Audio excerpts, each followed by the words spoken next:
Ahí estamos. Buenas tardes. Pues primero que nada, decirles las disculpas por el inicio un poco después de la hora, pero está lloviendo bastante fuerte aquí por donde vivo y ya como que tenía problemas de conexión, pero ya logré con los datos de mi teléfono, pues ya estamos bien. Bueno, no sé si han tenido la oportunidad de revisar el aula virtual. Ya les dejé la primera tarea. Ahí está la primera tarea, lo que tienen que realizar.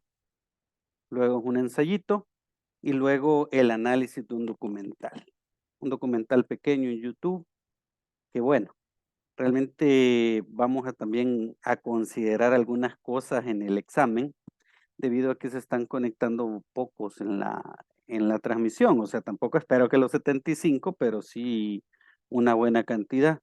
Así que vamos a ver, porque básicamente yo sé que les da tristeza y yo sé que les duele, pero que son las últimas clases que tienen conmigo. De hecho, ahora es la penúltima, porque la última es la otra clase. Sí, la otra clase, porque el 2 por el Día de Muertos no tenemos clase y el 9 pues básicamente ya es su examen, así que no vamos a tener clase ese día y ya solo esta clase y la otra queda, así que bueno, vamos a tratar de hacer lo mejor que se puede y sobre todo, miren, yo desde un primer momento les dije que esta clase era un poco pesada por las temáticas que se analizan, debido a que es un poco teórica. Cuando yo planifiqué la clase, la planifiqué para 35 estudiantes. Mm, lastimosamente, y digo lastimosamente, se me hicieron 75. Y pues nada, decirles de que feliz porque hay bastantes y así aprendemos, pero al mismo tiempo reflexivo porque, por ejemplo, no les he podido que hagamos trabajos de análisis de sentencia y esas cosas. Así que vamos a ir analizando poco a poco algunas temáticas, por ejemplo, ya vimos lo del derecho natural que nos llevó toda una evaluación, ya vimos la teoría tridimensional del derecho, ya vimos, hemos dejado a medio la parte de los derechos humanos, que de hecho es lo que vamos a hablar ahora, que los derechos humanos y la filosofía del derecho tienen como una relación bastante interesante, y más que interesante pudiéramos decir que gracias a la filosofía del derecho, gracias a la exposición que se hizo acerca del derecho natural, del derecho positivo y de todas estas doctrinas filosóficas políticas, llamémosle de alguna manera, fue que se crean esta categoría denominada derechos humanos, que de hecho los de primer año lo están viendo y los de quinto lo vieron en su momento, que hay mucho que podemos analizar, pero lo vamos a analizar desde el enfoque, desde la óptica de la filosofía del derecho. La clase anterior veíamos unos videos que enmarcan la parte que tiene que ver con los derechos humanos a nivel general. Pero básicamente esta temática viene dada o se establece a partir de, o es transversal en todas las áreas del derecho.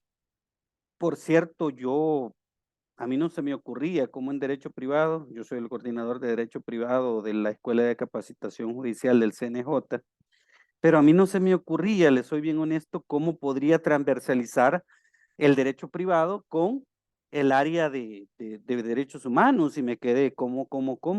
Vino un consultor de la Corte Interamericana de Derechos Humanos y me dejó perplejo porque me enseñó cómo se puede, pues, vincular esta área. Y más que vincular, me enseñó a que, por ejemplo, en el daño moral se puede vincular, se puede vincular en la parte de la ejecución forzosa, del acto de pariatis, todo esto, que realmente es bien importante para poder comprender lo que tiene que ver con los derechos humanos. Por cierto, como siempre, ya que en el país no se escribe mucho, pero yo no sé si ya les recomendé este libro, creo que sí. Es un libro que se llama Derecho Internacional Público Contemporáneo. Es un libro que se escribió en el 2017, pero lo bueno de los derechos humanos es que no cambian sustancialmente en el tiempo, ¿cierto? La Convención de la ONU es la misma, la Corte Interamericana de Derechos Humanos es la misma, la Convención Interamericana de Derechos Humanos es la misma. Entonces ahí como que nos ayuda a poder, llamémoslo así, analizar algunas temáticas. Por cierto, acabo de conseguir este para el que le guste la cuestión de banca, derecho mercantil y todo eso. Muy interesante leer de dónde viene el dinero, para qué sirve el dinero. Cuando metemos nuestro dinero en un banco, saber de quién es el dinero, si es de nosotros o es del banco. Ahí se los dejo para que lo analicen en su momento y si no, pues nada más lo dejo como inquietud de que realmente el dinero fiduciario o el dinero impreso que tenemos, hay que tener mucho cuidado. ¿Y cómo entran los derechos humanos acá? En que últimamente se está analizando si los derechos humanos son aplicables a las empresas o a las instituciones de derecho privado. Yo creo que sí, pero todavía se está analizando.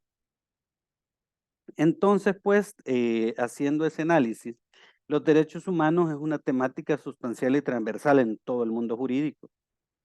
Y pues, si no se analiza esa temática, como les dije en la clase anterior, es bien difícil poder entender el mundo jurídico. En términos generales, podemos definir los derechos humanos como los derechos que tienen toda persona por el simple hecho de ser humano, pero eso no nos dice nada. Pero eh, llamémoslo así, que son aquellos derechos que tienen todas las personas que los defienden contra el poder. A mí me da un poquito medio, arriba dice derechos, no dice derechos humanos. A mí me da risa un poquito que casi siempre en todas las áreas en las que yo me he desempeñado me toca como estar contra el poder. Cuando estuve en el área de corrupción, igual, anticorrupción, igual, me tocaba estar en la parte de control al poder. Y aquí los derechos humanos, que es otra área que a mí particularmente me gusta mucho, los derechos humanos se erigen o surgen como una contención o una especie de muro contensivo contra las situaciones de poder. Y la premisa de los derechos humanos es la siguiente: todas las personas nacen libres e iguales en dignidad y derechos. Por lo tanto, hay un montón de cuerpos normativos de carácter internacional y nacional que los regulan. Ahora, la categoría de derechos humanos, como les decía al inicio, está sumamente vinculada con la idea de filosofar, de pensar, de analizar.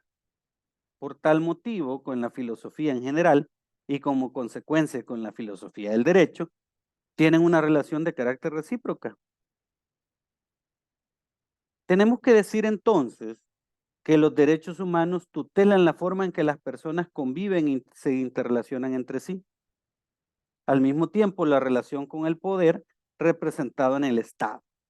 Y óigase bien, cualquiera que sea la persona o el partido o el régimen que se encuentre en el poder, los derechos humanos siempre van a servir como un muro de contención contra él. ¿Por qué? Porque el poder trae privilegios y además de traer privilegios, el poder también conlleva en cierto momento a lo siguiente, a mal utilizarlo. No estoy generalizando, pero por lo general eso ocurre.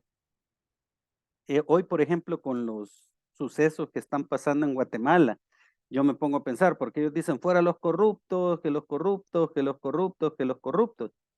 Pero ya se imaginan ustedes qué pasaría si este partido que ganó, por el que están haciendo los bloqueos, digamos de que se vuelve también corrupto, o ya es, no sé, no lo conozco, y pasa exactamente lo mismo que el partido que está ahorita. O sea, hay que analizar que siempre el poder trae ciertos abusos entre sí. Ahora, para efectos prácticos, podemos mencionar varios derechos, entre ellos el derecho a la vida digna, el derecho a la salud, el derecho a la libertad, a la vivienda, al agua, al saneamiento, entre otros. Pero esta situación conlleva a que tenemos que tener un punto de partida de lo que son los derechos humanos. Y estos derechos humanos son aquellos derechos que son inherentes, inalienables a todos los seres humanos. Fíjense que algo bien particular y ha generado un montón de debates es el punto que si los derechos humanos necesitan el reconocimiento o no de los organismos internacionales y luego nacionales para que se respeten. Acá otra vez la disyuntiva que hemos venido platicando durante tanto tiempo. ¿Derecho natural o derecho positivo? O sea, siempre vamos a ir vinculando esa parte. O es derecho natural o es derecho positivo. Entonces, hay personas que consideran que los derechos implícitos, es decir, que no están plenamente reconocidos en un cuerpo normativo, también son capaces de tutelarse. Sin embargo, para efectos prácticos, aparecen con el reconocimiento de instituciones internacionales y luego por las nacionales. Eh, También se encuentran reconocidos en los ordenamientos jurídicos, por ejemplo, en la Constitución de la República, en el Código Penal, Código Civil, Código de Trabajo, etcétera, etcétera. Casi siempre están en los cuerpos normativos de derecho público, pero también los podemos encontrar en derecho privado. Parten de una base, de una idea, que es que usted y yo, al ser seres humanos, tenemos dignidad. Por lo tanto, su función principal, ¿cuál es? La protección del ser humano. Y también, fíjense que los derechos, por lo general, surgen a partir de luchas históricos sociales por causas justas o por causas que se consideran justas en su momento.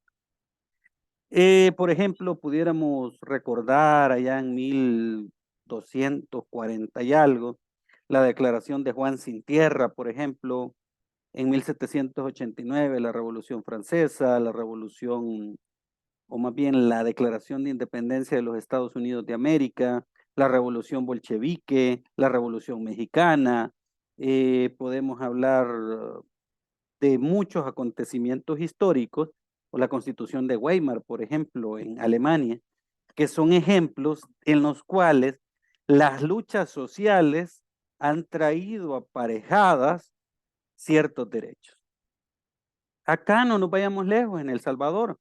Si bien es cierto, tuvimos una guerra de 12 años que, bueno, sea justa o injusta, podemos pasar horas y horas discutiendo si fue justa o fue injusta, que si es algo bueno, que si es algo malo, que no tuvo razón de ser, que sí tuvo razón de ser. Sea como sea, tuvimos una guerra civil que en 1992 terminó, al menos formalmente, porque creo que hemos vivido en guerra siempre desde nuestra fundación como país, pero nosotros y nosotras sabemos que la Constitución de la República en 1992 tuvo algunas reformas, y esas reformas fueron impulsadas, ¿por qué? Por el conflicto armado. Ejemplo, la creación de la Procuraduría para la Defensa de los Derechos Humanos. Ejemplo, el surgimiento del Consejo Nacional de la Judicatura, el Tribunal Supremo Electoral, que se cambian los cuerpos de seguridad a instituciones de carácter civil, etcétera, etcétera. Entonces, esas luchas históricas generaron que se creen derechos, o más bien se reconozcan derechos. Fíjense que también otro punto importante respecto a los derechos humanos es que se fundamentan en gran medida en puntos morales y axiológicos. Por ejemplo, la libertad, la igualdad, la justicia, entre otros, que de hecho ahora vamos a hablar de la justicia como el valor más importante del derecho. No porque los demás no tengan importancia, pero sí es el valor más importante. La ciencia que estudia los valores se llama axiología. Es la ciencia que estudia los valores. La deontología es la ciencia que estudia el carácter ético o de valores de cómo comportarse según la ciencia o la profesión que usted tenga. Por eso es que ustedes llevan ética profesional, hasta donde yo entiendo la llevaban. De hecho, un tiempo yo di esa materia. Si ustedes recuerdan, ética y moral vienen de la misma raíz o de la misma significación que significa costumbres. Es decir, ética viene de etos y moral viene de mores, que al final significa todo costumbres. Pero ¿qué es la ética? Actuar correctamente. Por lo tanto, los derechos humanos, al tener como finalidad la dignidad humana, se interrelacionan con la ética. ¿Por qué? Porque al actuar de manera ética correcta, usted lo que hace es que está respondiendo o está protegiendo derechos humanos. A partir de esto, los derechos humanos, como les digo, tienen una justificación basada en la ética y la moral. ¿Por qué? Porque al final lo que pretenden es que el derecho sea justo y persiguen la reivindicación de ¿qué? De grupos vulnerables. Ejemplo, miren, no voy a entrar a valorar nada de que si es bueno o es malo, porque podemos tener una discusión también. Pero, por ejemplo, los derechos de las mujeres han sido sumamente reivindicados en los últimos años y a mí me parece correcto que se haga. De hecho, por ahí hay cosas que no me parecen tan correctas como la presunción de culpabilidad que existe en la ley para las personas, para los hombres, pero también hay un montón de mujeres que han sufrido unos maltratos terribles que ya no se podía soportar esa situación. Ejemplo, otro grupo vulnerable que también se ha tutelado bastante en los últimos años son las personas que sufren alguna discapacidad para desplazarse, física, mental, visual, etcétera. La famosa comunidad LGBTI más o LGBT más, dicen algunos. También muy respetable la situación, pero qué bueno que están adquiriendo algún tipo de derechos porque quieras o no, vuelvo y repito, somos personas, todos somos personas, por lo tanto, hay que tratarnos con ¿qué? Con dignidad humana. Ahora, los derechos humanos son mínimos, óigase bien, son mínimos de existencia y al comprender que serán respetados y promovidos, la persona se levanta para vivir con dignidad. Ahora, lo- hay un punto importante de esto. Y es que los derechos humanos se erigen o se configuran como un instrumento que se encuentra al servicio de la sociedad y por ende de todas las personas, no pudiéndose desvincular del ser humano. Esa situación es así, que no se puede desvincular del ser humano a los derechos humanos. ¿Por qué? Pensemos, ¿valdría la pena tener un sistema de reglas o normas sin que existan repercusiones en caso de violación de las mismas? No. Por lo tanto, la persona humana es el centro de imputación normativa de todos los derechos humanos. Se justifican a partir de que nosotros vivimos en sociedad. Ahora, la finalidad primordial y última del derecho es la persona humana. De hecho, alguien por favor busque el artículo 1 de la Constitución de la República y ahí vamos a ver que incluso se reconoce el ser humano desde el instante de la concepción, ya no desde el nacimiento, desde que se concibe hay que protegerlo. Por lo tanto, ahí entra una cuestión que es bien curiosa, que es el famoso o la famosa situación, o no sé cómo llamarlo, del aborto. Pudiéramos tener análisis, pues, entre uno y otro, y pudiéramos decir, bueno, que es legal, que es ilegal, en nuestro país es totalmente ilegal, pero se están luchando ahí por unas causas. Yo creo que todos somos responsables de nuestros actos, así que como que despenalizarlo del todo, no tanto. Yo creo en las 7 causales, pero bueno, podemos hablar al respecto. Y van a disculpar que aquí ya en esta tercera evaluación vamos a hablar de temas por demás polémicos, como son la eutanasia, el aborto, la clonación, la desobediencia civil y todo esto. Por eso es que vamos a hablar en esta clase acerca de la justicia, porque todo derecho supuestamente tiene que ser justo, pero no necesariamente eso es así, como lo veíamos en el caso de los juicios de Nuremberg. Entonces, la finalidad primordial y última del derecho debe ser la persona. Durante la historia se han cometido varios abusos contra los seres humanos. Pudiéramos hablar del caso de Sudáfrica con esta del apartheid, podemos hablar de Ruanda con el caso yugoslavo. Bueno, no nos vayamos lejos, el caso de la masacre del Mozote en El Salvador, el famoso caso también de la quesera el famoso masacre acá del Zumpul, etcétera. Pudiéramos hablar de un montón de situaciones y a veces lo vemos allá lejos. Incluso si a ustedes les gusta así como el cine independiente sudamericano, les recomiendo una película que se llama La Noche de los Lápices. Es argentina, La Noche de los Lápices.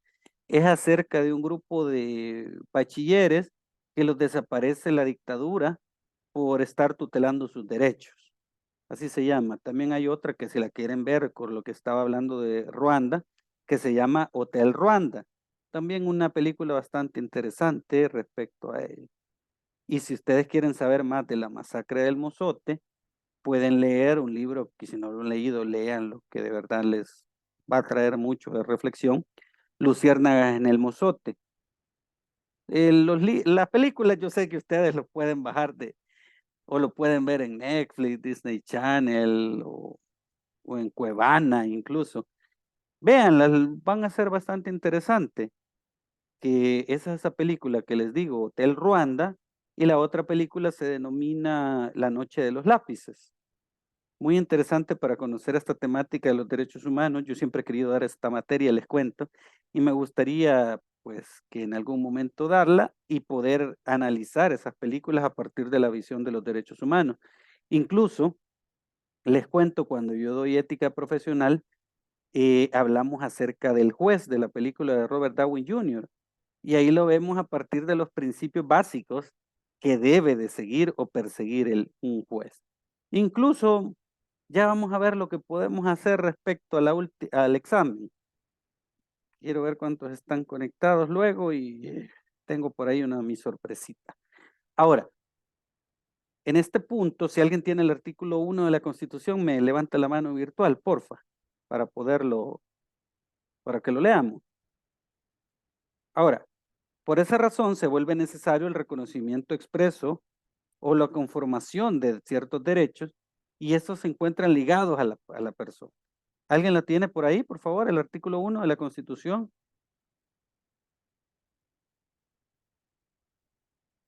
Artículo 1, Constitución de la República de El Salvador, o estoy solito ahora. Alejandra, Alejandra creo que fue la primera que levantó la mano. La escucho. Alejandra Velázquez. Casi en todos los ciclos tengo Alejandra Velázquez o Alejandra Vázquez. A ver, la escucho, sí. Qué curioso. Dígame. Número El Salvador reconoce a la persona humana como el origen y el fin de la actividad del Estado, que está organizada por consecución de la justicia, de la seguridad jurídica y del bien común. Asimismo, reconoce como persona humana a todo ser humano desde el instante de la concepción. En consecuencia, es obligación del Estado asegurar a los habitantes de la República el goce de la libertad, la salud, la cultura, el bienestar económico y la justicia social. Ok, gracias. Y efectivamente, ahí dice quién es el principio y fin de la actividad del Estado. La persona humana. A partir de ello, ya no podemos decir que no es la persona humana. Ahí lo dice normativamente, artículo 1. Incluso, no sé, el artículo 1 de la Convención Interamericana de Derechos Humanos dice básicamente lo mismo. También el artículo 1 de las Naciones Unidas también establece lo mismo. El problema de la cuestión de los derechos humanos es el sistema un poquito complicado para aplicarlos, porque miren, usted cuando va a la Comisión de Derechos Humanos, mínimo son 5 años. Luego va a la Comisión Interamericana, perdón, a la Corte Interamericana, otros 5 años, o sea, son como 10, 8 años que usted está para mientras que no va a tener nada. Entonces, hay que pensársela bien para ir a los sistemas. Ahora, los derechos humanos no se rigen como prerrogativas divinas, y esto hay que tenerlo bien claro, ¿no? O sea, acá el derecho natural cristiano no tiene razón de ser, ni tampoco son supuestos inseparables al hablar del ser humano. En realidad, a lo que nos tratamos siguiendo Spiderman, los derechos humanos son reivindicaciones que nosotros concedemos recíprocamente gracias a la creación del sistema de derechos. Miren, todo derecho humano ha costado o sangre o dolor o algún tipo de situación en todos los países. Raramente los estados dicen, ah, sí, vamos a reconocer este derecho, a no ser de que haya un requerimiento internacional para hacer. Si no, vean lo que pasó con el reconocimiento del derecho humano, el acceso al agua y saneamiento. Hoy por hoy no tenemos ningún tipo de reconocimiento constitucional. ¿Por qué? Por todo lo que pudiera conllevar respecto a las tierras y todo esto. Ahí dejo nada más porque esta clase no es de hablar respecto a ello.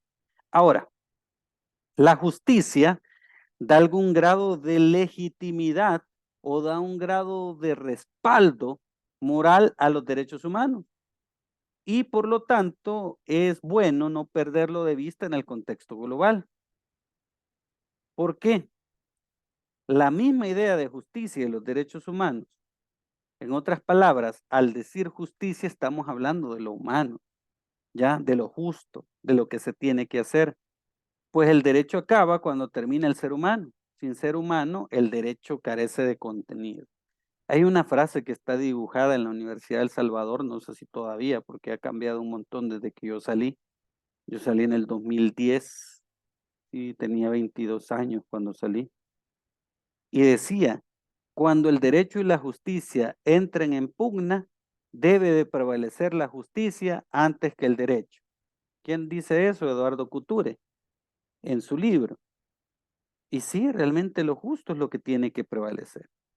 Ahora, es importante diferenciar entre lo que tiene que ver con, permítame que hay un mensaje. Ah, ok, gracias Andrés, todavía está en la pared, no sabía. Qué bueno saberlo porque tengo años de no ir por ahí.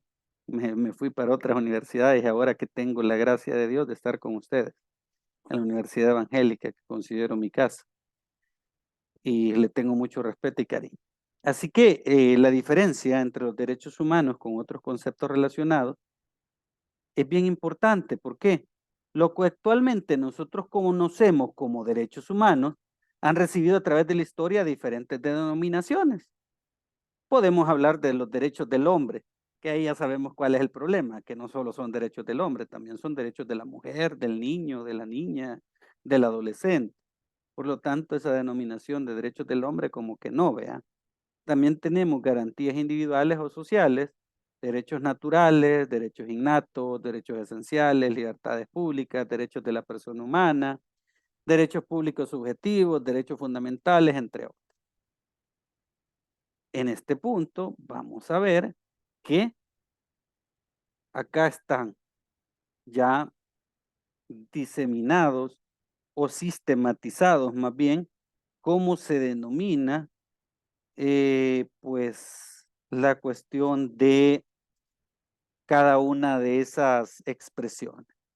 Bueno, los derechos humanos, la particularidad de esa definición es que persigue una interpelación de exigencias de justicia y derechos subjetivos. En cambio, los derechos del hombre se sitúan en los privilegios y derechos del género masculino. Ese es un problema. Y esto, aunque quieren identificar la palabra hombre con especie humana, y este vocablo ha quedado relegado. De hecho, ya nadie lo utiliza debido al principio de igualdad que existe o debería de existir entre hombres y mujeres. Aunque les diré que igualdad como tal, un hombre y una mujer, creo que no va a existir. Y ojo, no estoy siendo misógino, sino de que puede haber una equidad, pero, por ejemplo, yo como hombre no puedo, no tengo el privilegio de dar vida o de dar a luz a un ser humano. Y a la inversa, hay diferencias individuales. Miren, por ejemplo, cuando uno de hombre se enferma de gripe, casi se muere. Una mujer se enferma de gripe, anda trabajando, está con los niños, está cocinando. O sea, hay diferencias individuales, incluso ustedes las mujeres tienen, y no lo digo yo, lo dicen los psicólogos, tienen mucha más posibilidad de hacer varias cosas a la vez que el cerebro de un hombre. Por lo tanto, o sea, no estoy diciendo que son más o son menos, simple y sencillamente que tenemos diferencias individuales y por lo tanto no podemos, bajo ningún punto de vista, pues hablar de derechos del hombre, sino que derechos de las personas o derechos humanos. La situación de derechos naturales, pues es una expresión bastante antigua vinculada al derecho natural y se asume que son inherentes y suponen la existencia de leyes naturales. Ya vimos que eso no es tan así si usted va a ver desde un punto de vista del jus positivismo. Tenemos la de derechos innatos, que se parece a la de derechos naturales. Tenemos la de derechos esenciales, que son derechos que se consideran básicos y mínimos para la protección de la dignidad. Tenemos la de derechos fundamentales o derechos constitucionales, que ojo, cuando ustedes vieron o derecho constitucional o vieron derechos humanos, les tuvieron que haber explicado que los derechos fundamentales y los derechos humanos son dos cosas que se complementan, sí, pero los derechos fundamentales o constitucionales son todos los derechos que se encuentran en la Constitución de la República. Y los derechos humanos son todos, aunque no estén en la Constitución de la República. Ejemplo, explícitamente no tenemos el derecho humano al acceso al agua. Y ustedes me van a decir, sí, pero ahí está el derecho al medio ambiente sano. Sí, pero el derecho humano al medio ambiente sano es otra cosa. El derecho a la alimentación no la tenemos tampoco, y así podemos ir mencionando una serie de derechos que no se encuentran reconocidos como tal. Entonces, esa denominación genera algún tipo de problema. Ahora bien, tenemos también la de derechos públicos subjetivos, que es similar a la anterior, y las garantías individuales. En este punto, también otra cosa que les tuvieron que enseñar es de que las garantías y los derechos no es lo mismo. Las garantías son los mecanismos que tiene la ley para proteger derechos. Por lo tanto, no es tan así. Ahora, la dignidad de la persona humana no le son otorgados a la persona por una norma como tal, pero sí deben ser reconocidos por esta. Es decir, su dignidad, mi dignidad y la de todas las personas no va a estar escrita en una constitución, en una ley, pero sí deben de ser incluidas ahí para que se puedan tutelar. Y miren, el concepto de derechos humanos se encuentra ligado íntima y necesariamente al concepto de la dignidad. Eso es así. Y bueno, esta trae consigo una serie de valores, una serie de principios, entre ellos el del honor, la intimidad, la imagen, etcétera. Y básicamente los derechos humanos lo podemos ver desde esta perspectiva. Miren, en un momento tenemos la dignidad y las libertades. La dignidad de la persona, es decir, la valía que tiene la persona en sí misma. Y dos, las libertades con las que cuenta, que yo tengo la libertad de votar, tengo la libertad de cuidar del medio ambiente, tengo la libertad de elegir a mis gobernantes, que no es lo mismo que votar, tengo la libertad de solicitar información a una institución pública, etcétera, etcétera. Por lo tanto, esa situación es bien particular. Y la dignidad humana es una categoría bien básica, bien importante, que de hecho vamos a ver, porque no quiero, insisto, yo les pongo videos para que no se me aburran, porque yo sé que estar bla, bla, bla, bla, bla, bla, nos puede llegar a aburrir en cierto momento y hasta cansado. Entonces la idea es que lo hagamos un poquito más dinámico y más que dinámico, que lo tratemos que escuchen otra voz también, no solo la mía. Entonces, vamos a ver que la dignidad reviste una serie de condiciones y más que condiciones, reviste circunstancias que deben ser tuteladas por el derecho. La dignidad humana, entonces, juega un papel preponderante en todo lo que estamos diciendo. ¿Por qué?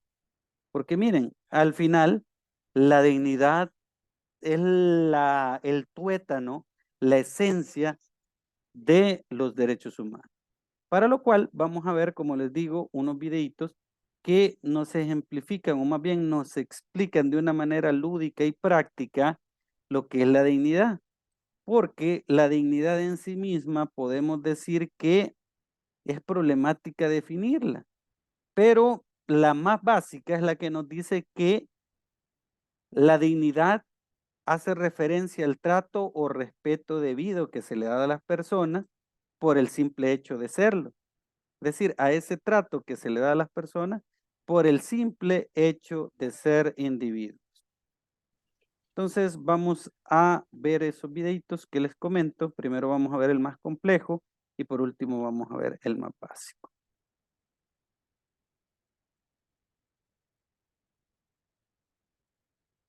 Hola y bienvenidos al canal. Hoy quiero hablar sobre la dignidad. ¿Qué es la dignidad para decir si es que sirve para algo?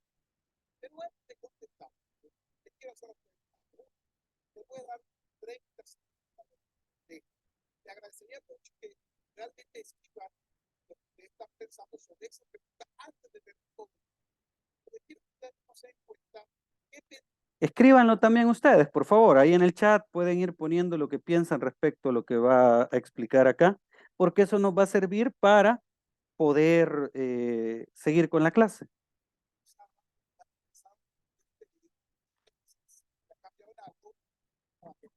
Licenciado.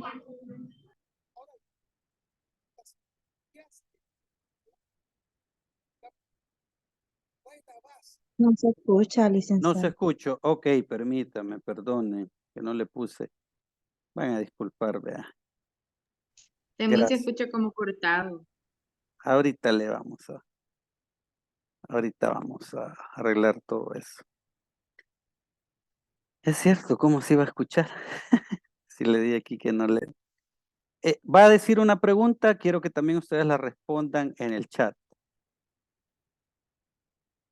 Hola y bienvenidos al Picalibro. Hoy quiero hablar sobre la dignidad. ¿Qué es la dignidad y para qué sirve? Si es que sirve para algo.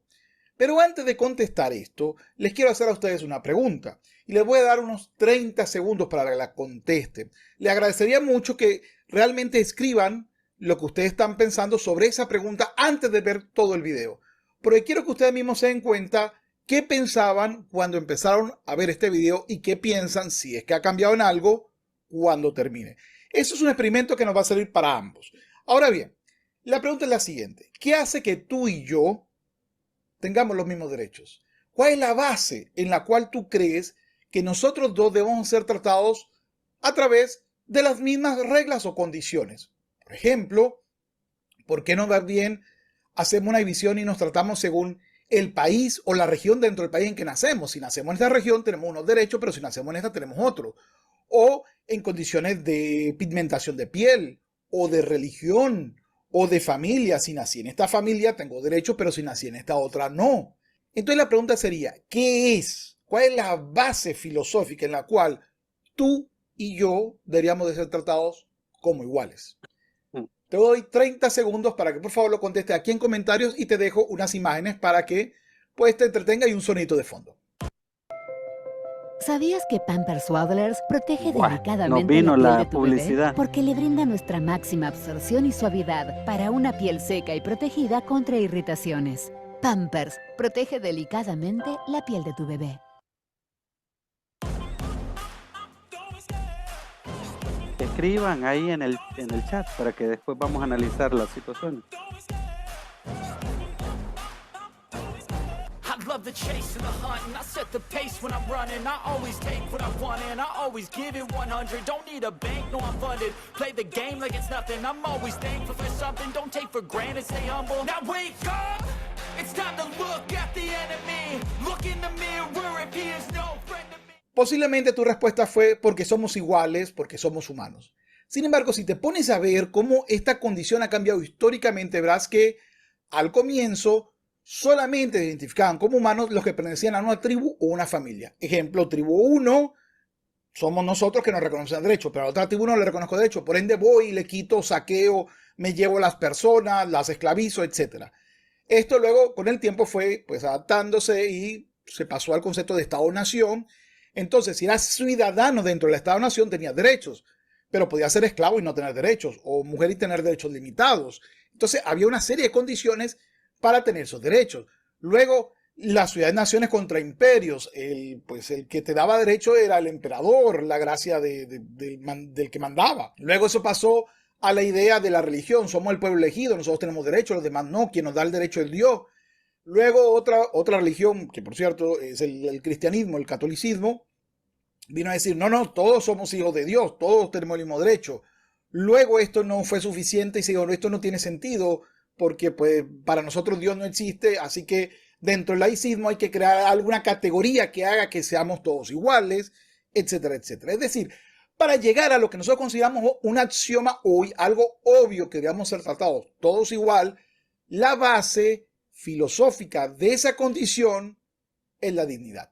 Hay que aclarar que la palabra dignidad se puede entender como una palabra en donde pues hay una homonimia, es decir, la misma palabra significa dos cosas. Una de ellas es la dignidad como decoro, como condición individual. Por cierto, la dignidad significa merecimiento de algo. Yo soy digno porque yo merezco algo. Esa sería la condición.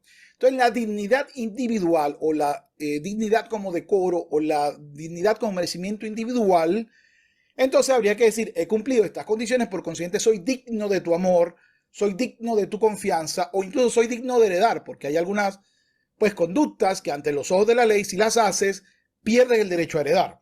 Algunas son muy excepcionales, pero existen. Es decir, eres indigno para recibir herencia.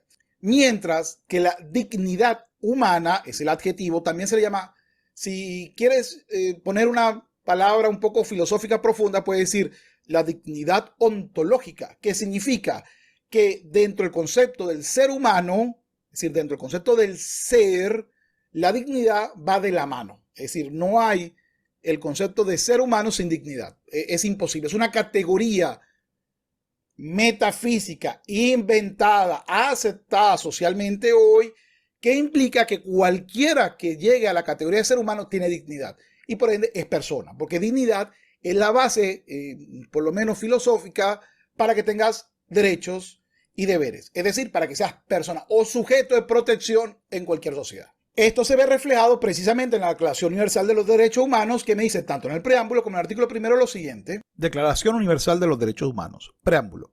Considerando que la libertad, la justicia y la paz en el mundo tienen por base el reconocimiento de la dignidad intrínseca y de los derechos iguales e inalienables de todos los miembros de la familia humana. Artículo primero. Todos los seres humanos nacen libres e iguales en dignidad y derechos, y dotados como están de razón y conciencia, deben comportarse fraternalmente los unos con los otros. Hay 4 grandes teorías, pero voy a continuar explicando la que me interesa a mí, después voy a explicar las otras.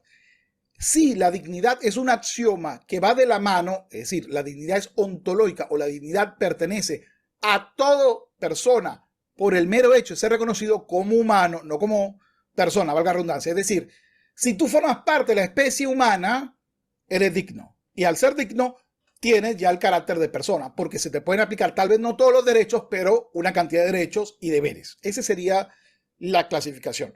Ser humano, dignidad y por ende persona. Es decir, voy a ser sujeto de derechos y obligaciones. Ahora, ¿por qué es importante tener un axioma que permite justificar quiénes tenemos derechos y quiénes no? Y por qué ese axioma tiene que estar unido de forma absoluta a la condición de ser humano, no a la condición de persona. Si eres ser humano, eres digno. Te lo mereces por ser humano, más nada. Veamos una de sus funciones principales, y es la siguiente. Desde el punto de vista antropológico y moral, el concepto de dignidad resulta clave para comprendernos a nosotros mismos como miembros de una comunidad moral. Dignidad, Derechos Humanos y Bioética, escrito por J.L. Velázquez Jordana y publicado en el libro Coral sobre la dignidad y los principios de análisis de la Declaración Universal sobre Bioética y Derechos Humanos de la UNESCO del año 2009. Al crearnos una condición de comunidad, entonces podemos generar pues organizaciones más fuertes que se permitan pues por lo menos sostener los derechos. Mucha gente cree que los derechos es algo que pues sale de una matica y ya está, que es un hecho de magia. Y resulta que no. Pues mucha gente me dice, no, pero es que los derechos naturales es metafísica, es una ilusión. Bueno, todos los derechos, déjame decirte, son una invención humana. Todos los derechos, todos sin excepción, son una invención. Pero una invención que se basa en 2 cosas. O en la mano del poderoso o en principios morales. No hay otra forma de verlo. Entonces, si tú lo basas en la mano del poderoso, simplemente sépalo que usted lo que tiene son privilegios, que en algún momento el poderoso dirá, ¿sabes qué? Te voy a quitar la propiedad.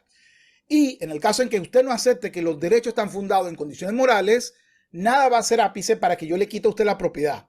Porque sin una sociedad basada en el derecho y en las limitaciones a las conductas humanas, no hay ni propiedad que se sostenga, porque basta que me organice con un grupo y te quite la propiedad, pues ya no es propiedad, es tenencia. Pero ese tema se lo voy a dedicar un video propio. Pero en general, si nada nos unifica, quebramos como sociedad. Y las sociedades quebradas se vuelven muy vulnerables a comunidades organizadas. Y esto no lo digo yo. Esto lo dijo Charles Darwin y dice que esto es selección natural social. Vamos a ver qué dice. Una tribu que incluya muchos miembros que, poseyendo un alto espíritu de patriotismo, fidelidad, obediencia, coraje y simpatía, estén siempre listos para ayudar al otro y a sacrificarse por el bien común, resultará victoriosa sobre la mayoría de otras tribus. Y esto sería selección natural.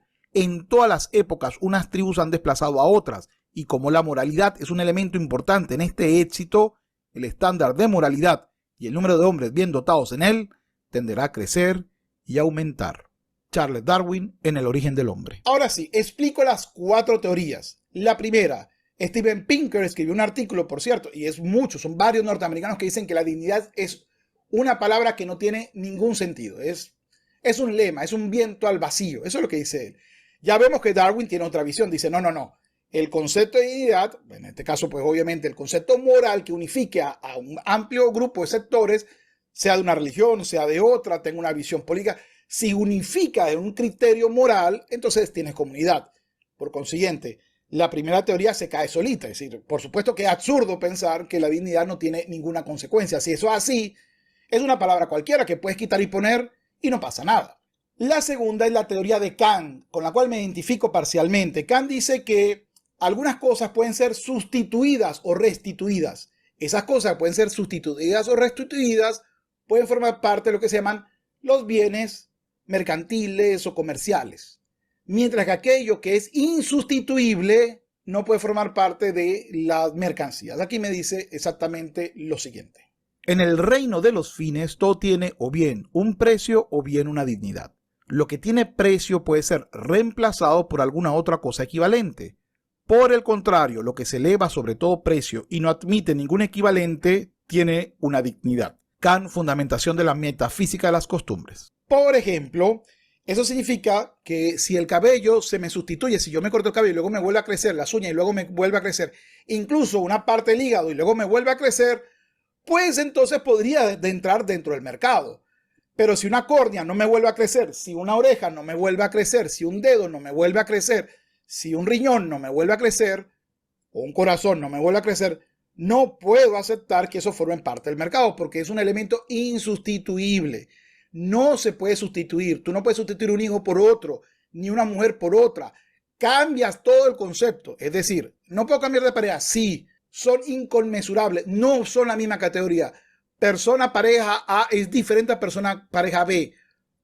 No es que puedo ser uno mejor que el otro. Es que son dos condiciones diferentes. Son dos personas diferentes. No puedo medir. Puedo medir con quién eres más feliz, con quién te llevas mejor. Pero quién es mejor o peor no lo puedes medir, porque no son medibles. Esa sería pues más o menos la explicación. Esta tiene crítica esta visión. Una de las críticas principales ¿y qué pasa con las obras de arte? Tampoco entrarían en el mercado porque no se pueden sustituir. Por ejemplo, las que son hechas a mano. Bueno, esas son algunas críticas, pero me gusta el concepto. Aquello que no se puede recuperar no debería estar en el mercado. Excepción, obras de arte. Ok, ahí hay un pequeño problema con esa teoría. La tercera posición tiene que ver con condicionantes. Por ejemplo, la razón, si yo soy racional, tengo dignidad. Otros dirán, si yo percibo el dolor, tengo dignidad. Otros dirán, si tengo capacidad económica para pagarme la comida y poder vivir, tengo dignidad, etc. Es decir, cualquier posición en la cual, si hay un reconocimiento del gobierno, si hay un reconocimiento social, todo eso son condicionantes. La dignidad, entonces, humana, viene condicionada por unas circunstancias. Y eso trae consecuencias. Aquí voy a dejar una imagen, no voy a hablar del tema, pero ahí hay una imagen. Si yo creo que es el dolor, el sentido no dolor, pues tengo un problema con respecto, pues, por supuesto, acá, cuando se convierte en humano. No, porque si yo creo que es el dolor, entonces ya el hecho de ser humano no te da dignidad. Sería una condicionante. La razón o la manifestación de la voluntad, que a veces yo no logro entender cómo los liberales o los libertarios no se dan cuenta de este error. Por ejemplo, ¿cómo manifiesta su voluntad un bebé de 3 meses o 4 meses? O cómo manifiesta su voluntad un niño de 3 años. Es decir, hay un periodo de tiempo en donde la voluntad vale cero e incluso, y esa es parte de la cuarta teoría, la dignidad está por encima de la voluntad humana. Es decir, hay límites que como sociedad humana no podemos permitir, aunque sea por voluntad de los sujetos. Y eso, pues yo sé que le va a causar un poco de ruido. Ya se lo voy a explicar mejor. El término dignidad no parece usarse para referirse a los derechos que derivan específicamente de la dignidad en sí. Y, en ese sentido, sí que puede decirse entonces que la dignidad opera como límite absoluto en relación con los derechos de igualdad y de libertad. Manuel Atienza, en su artículo sobre el concepto de dignidad humano, publicado en el libro Coral sobre la dignidad y los principios, análisis de la Declaración Universal sobre Bioética de Derechos Humanos de la UNESCO. Por ejemplo, si todo lo que sucede a través de la voluntad del sujeto debe ser respetado, ¿qué pasa si alguien se coloca en un puente y decide lanzarse?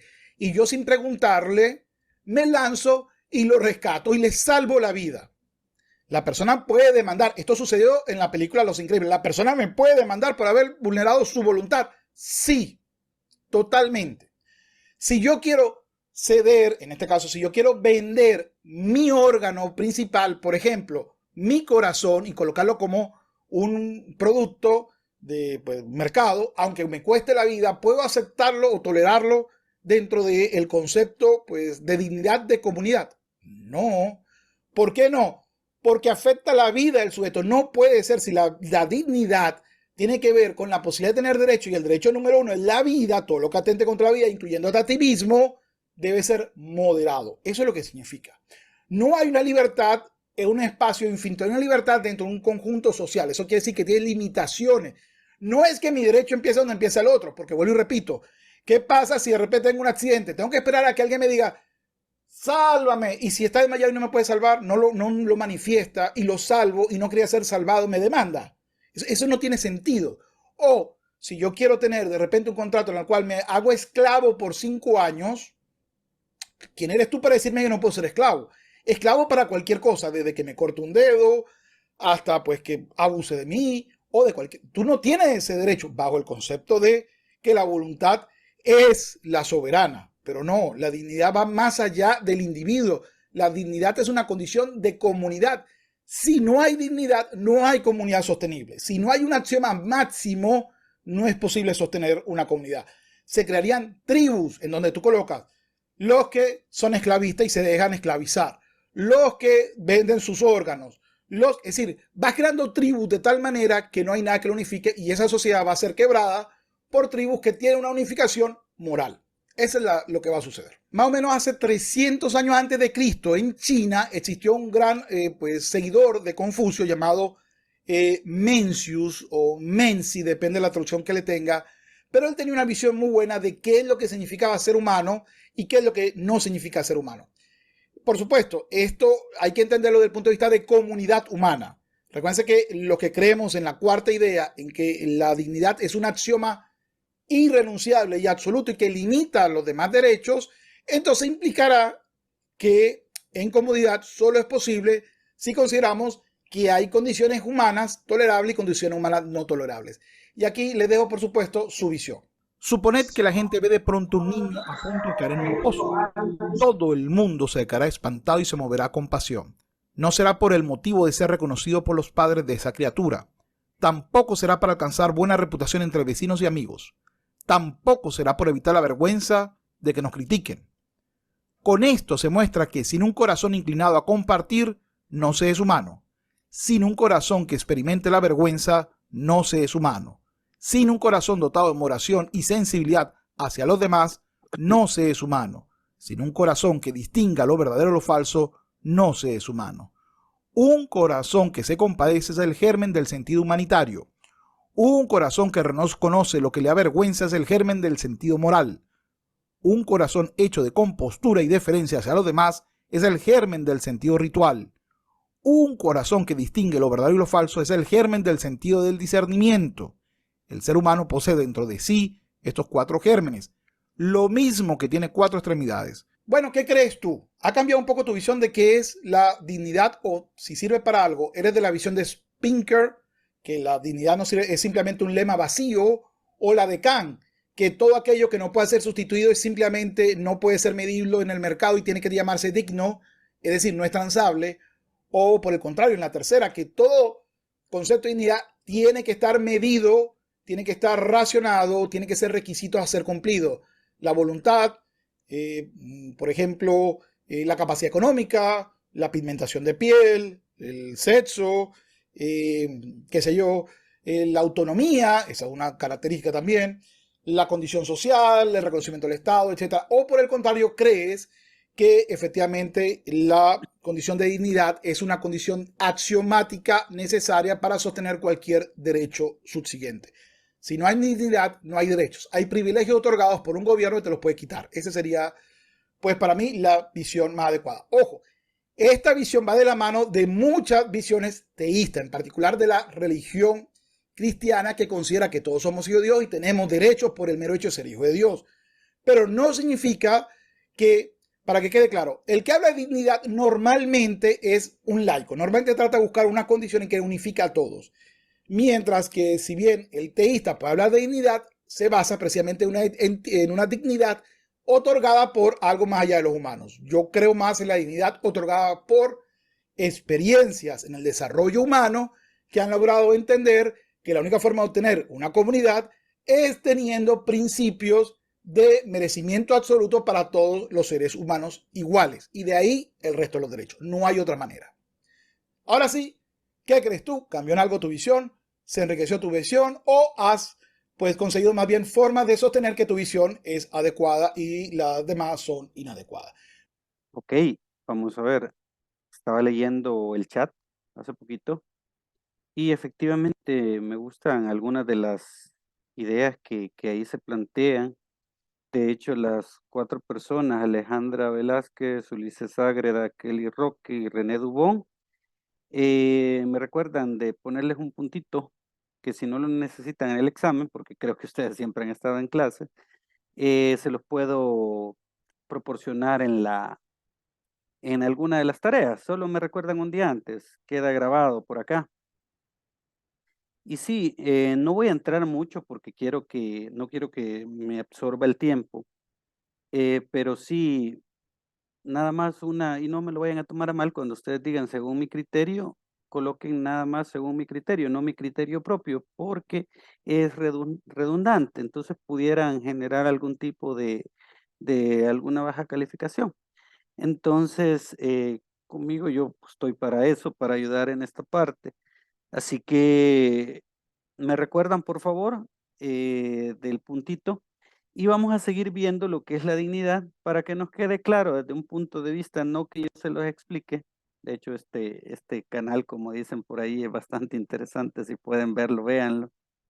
Si no, pues se están perdiendo de un buen canal.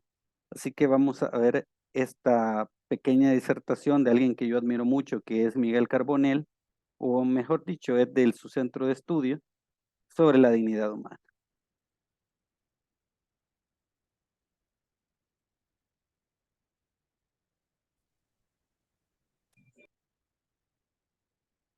Uno de los conceptos más importantes que fueron acuñados desde el pensamiento de la Ilustración es el que tiene que ver con la dignidad humana. Es un concepto que, como digo, tiene muchos siglos, pero que fue retomado con gran fuerza en el siglo XX, debido sobre todo a la experiencia de los abusos, de las dictaduras que sufrimos en muchos países y que vimos a lo largo precisamente de ese siglo XX, y sobre todo de la respuesta de los estados democráticos frente a los experimentos totalitarios del nazismo, del fascismo y de otras experiencias autoritarias. Me refiero al concepto de dignidad humana que fue primero dibujado por Immanuel Kant, este gran filósofo alemán, y que nos proporciona un buen punto de partida para entender qué son los derechos humanos. Efectivamente, Kant pensó y escribió que ninguna persona puede ser utilizada como un medio para conseguir fines que le son ajenos. Quiere decir esto que todas las personas, todas las vidas de cualquier persona como nosotros, por supuesto, son fines en sí mismos. No pueden ser instrumentos. Las personas no pueden ser utilizadas. No se puede pensar que una vida sea sacrificada respecto a sus objetivos para lograr otros objetivos que la misma persona nos haya propuesto. Y en este sentido, el respeto a la dignidad humana, el respeto a cualquier forma de vida, a la manera en que nosotros pensemos que es mejor desarrollar nuestra existencia, y sobre todo el respeto a los objetivos que nos podamos fijar cada uno de nosotros como seres humanos, forma parte indispensable de nuestra comprensión moderna sobre los derechos humanos. Verdaderamente, los derechos humanos se empiezan a proteger, se empiezan a tutelar, se empiezan a positivizar en nuestros ordenamientos cuando nos queda claro este concepto de dignidad humana. Los seres humanos somos fines, tenemos una vida única, irrepetible, y en ese sentido no podemos, por supuesto, ser utilizados. Ahora bien, junto con el principio de dignidad, los derechos humanos persiguen también un objetivo medular: propiciar la convivencia civil pacífica a través de la tutela de la paz. La paz que debe ser entendida no solamente en el contexto de las relaciones internacionales. Cuando hablamos de paz, no hablamos solamente de ausencia de guerra entre dos estados o de ausencia de guerra entre los integrantes de una comunidad, de un grupo social. No, la paz es algo mucho más complejo, mucho más extenso, pero también algo mucho más práctico. En realidad, el gran objetivo de la paz, como meta o destino de los derechos humanos, tiene que ver con una convivencia civil pacífica, que entre los seres humanos no rija la violencia. La paz existe en la medida en que tenemos no ausencia de guerra, sino ausencia de actos violentos. En ese sentido, podemos señalar como dos grandes valores fundamentales para la comprensión de los derechos humanos, precisamente a la dignidad y a la paz. Bueno, perfecto. Como les decía, este señor para mí es uno de los grandes exponentes, aunque le hacen ahí un par de memes en algunas páginas, pero para mí es uno de los grandes exponentes de lo que ustedes quieran. Y la verdad es que yo lo admiro bastante como un autodidacta, llamémosle de alguna manera, sobre estas temáticas. Entonces, pues, ya que ya tenemos una referencia de lo que tenemos que decir acerca de la dignidad de la persona, la dignidad humana, vamos a seguir viéndolo desde un punto de vista un poco más pensante. Fíjense que hablar de una definición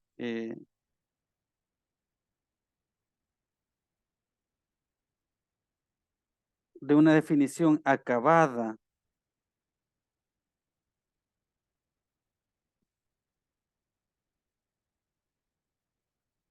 sobre dignidad humana es un poco complicado. ¿Por qué? Porque miren, tiene que ver con diferentes tendencias o concepciones filosóficas.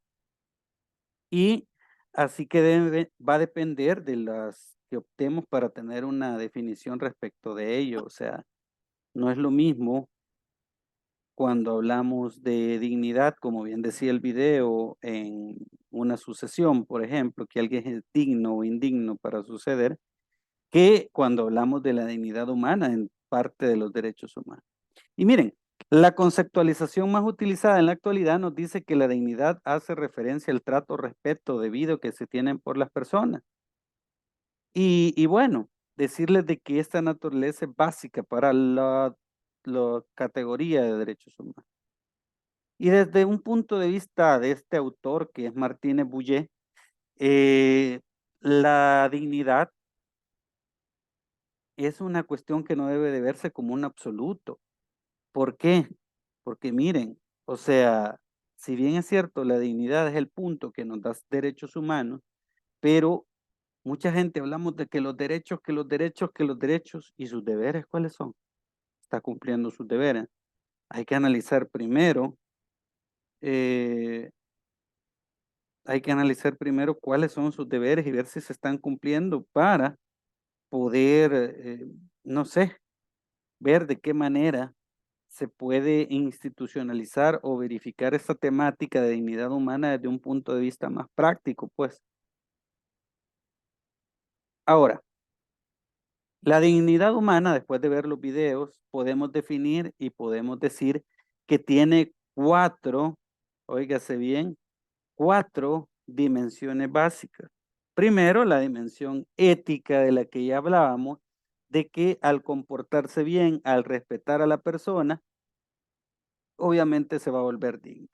Entonces, la ética entendida como hacer lo correcto también enmarca un ámbito de dignidad. Tenemos un punto de vista político-social de la dignidad, es decir, lo que ya explicaba el video, de que en la sociedad también, en el trato que damos a otros individuos, a otras personas, también se ve reflejada la dignidad. Una religiosa o teológica, es decir, que el ser humano es válido porque así lo dice el Señor. Y la ontológica, que la ontológica vendría a ser una situación, la ontología es aquella parte de la metafísica que estudia el ser en general y sus propiedades. Entonces la ontología tiene que ver con el ser humano, con el propio humano como tal. Ahora, la dignidad de la persona es un valor que se encuentra implícita o explícitamente establecida en las constituciones de corte occidental. Por lo tanto, se erige como un valor central, perdón, del cual emanan varios valores. O sea, es el punto de partida para la creación de otros valores. Y miren, la dignidad humana está relacionado con la vida, obviamente, con la libertad, con la seguridad y con la igualdad, que son categorías que ustedes ya los vieron o los tuvieron que haber visto en la clase de derechos humanos, derecho constitucional, así que no voy a entrar a explicar cada uno de ellos, pero el punto es que la dignidad humana está al en medio de todo. Es decir, la dignidad humana se ocupa para tener una vida digna, la dignidad humana se ocupa para la libertad de las personas, para la seguridad jurídica de las personas, saber a qué atenernos y a la igualdad de derechos. Fíjense que la República de El Salvador reconoce que la libertad es un derecho natural y eso lo podemos ver en el artículo 4 y 8 de la Constitución de la República, como les digo. Y miren, en una cualidad intrínseca de la persona humana, o más bien, al hablar de libertad, podemos decir de que esta es una cualidad que está vinculada a la categoría de humano y básicamente consiste en esa potestad que ésta tiene para orar de una manera o de otra, o de no hacer o de hacer, por lo que va a ser responsable de sus actos. Según lo considera el ordenamiento jurídico aplicable, la libertad comprende dos aspectos. Uno, la libertad entendida como defensa del gobernado frente al Estado, y dos, defensa del ser humano por el ordenamiento jurídico versus los ataques ilegítimos que se le puede dar en un momento y en un lugar determinado. Ahora, lógicamente, la libertad es un concepto que se encuentra vinculado, de hecho, con el estado personal, contrario a la esclavitud y la servidumbre.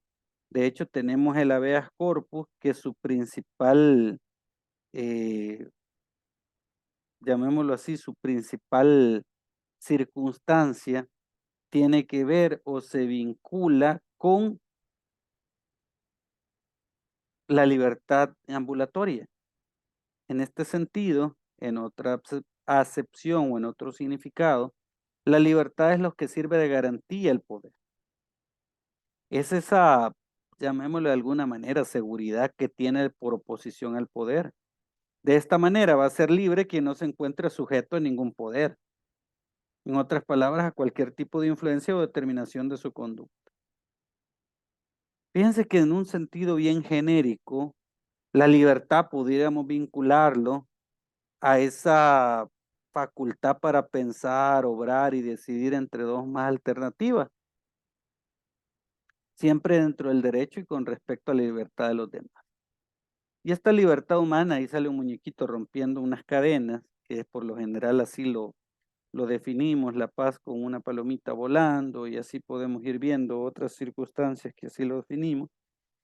Pero la libertad humana se debe de entender de dos maneras. En un primer momento, a la facultad de realizar o no algunas acciones, y por otro, o bien el poder de no obedecer otras normas que no me han sido impuestas a mí. Esto lo dice Norberto Bobbio. Y en este sentido se puede considerar a la libertad en dos sentidos, la connotación de carácter individual y la connotación colectiva, que también se denomina libertad positiva. La primera se encuentra relacionada con la autonomía, mientras que la segunda con autodeterminación, que se ejerce por las colectividades como la de las naciones, entidades federativas, etcétera, etcétera. Ahora bien, esta libertad, para que la entendamos también de mejor manera, insisto, es para que podamos ver desde otras perspectivas lo que significa libertad y no solo lo que yo les estoy manifestando, les estoy diciendo. La libertad humana también reviste aquella facultad que tienen los individuos o las personas para hacer o dejar de hacer algo. Es decir, es esa cuestión intrínseca que tienen los seres humanos que permite o no permite hacer determinadas circunstancias o determinada situación. A partir de ello vamos a ver estos dos videitos que lo explican de una mejor manera para que nos quede más claro cómo debemos entender la libertad. Hola estudiante, soy Ryan Pérez de Enseñanza y Herramientas Digitales. En este video veremos la libertad.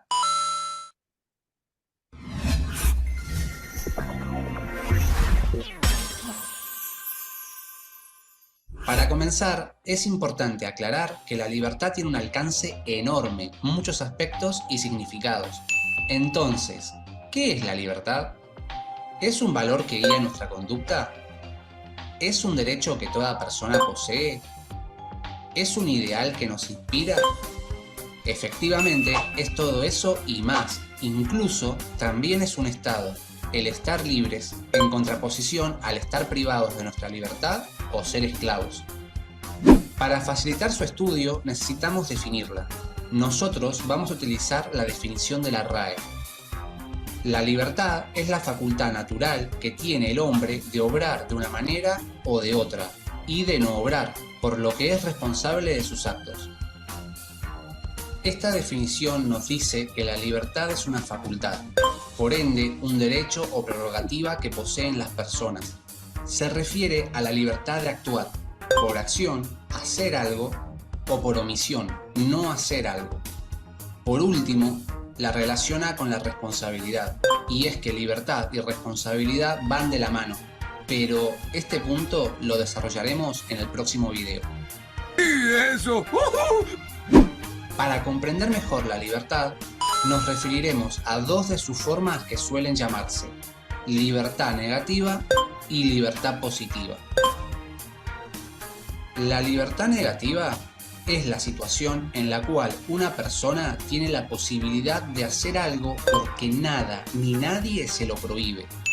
En este caso se identifica la libertad con la ausencia de normas. Es por ello que se la llama libertad negativa, porque indica la falta de algo. La libertad negativa hace referencia a la acción.